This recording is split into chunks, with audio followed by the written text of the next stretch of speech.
Bago pumanaw sa edad na 40 dahil sa kanser, ang kilalang designer at maniniwat ay sumulat. Meron akong pinakamahal na kotse sa buong mundo sa aking garahe. Pero ngayon kailangan ko nang gumamit ng wheelchair. Sa aking bahay, napakaraming branded na damit, sapatos, at mga mamahaling panggamit.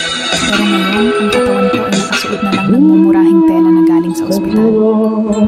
Marami akong pera sa bangko, pero ngayon hindi ko na yan mapakinabangan dahil walang lunas ang sakit ko.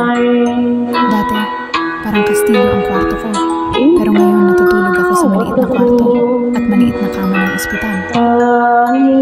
Mula sa palaging naka 5-star hotel, ngayon ginugugol ko ang oras ko sa ospital. Lumilipat mula sa isang klinik patungo sa isa pa. Pumipirma ako ng autograph sa milyon-milyon na tao. Pero ngayon pumipirma na lamang ako para sa mga medical records. Nakakapunta ako sa 7 mamahaling parlor para lang ipaayos ang buhok ko. Pero ngayon, wala na akong kahit isang hibla ng buhok sa ulo ko.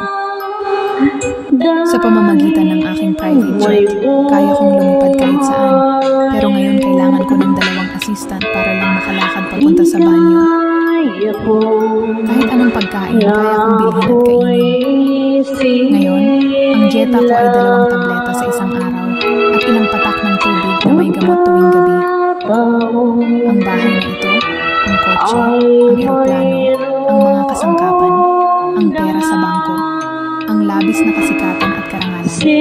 Wala sa mga ito ang makakatulong sa akin. Wala sa mga ito ang magbibigay sa akin ng kapayapaan. Walang totoong bagay maliban sa kamatayan.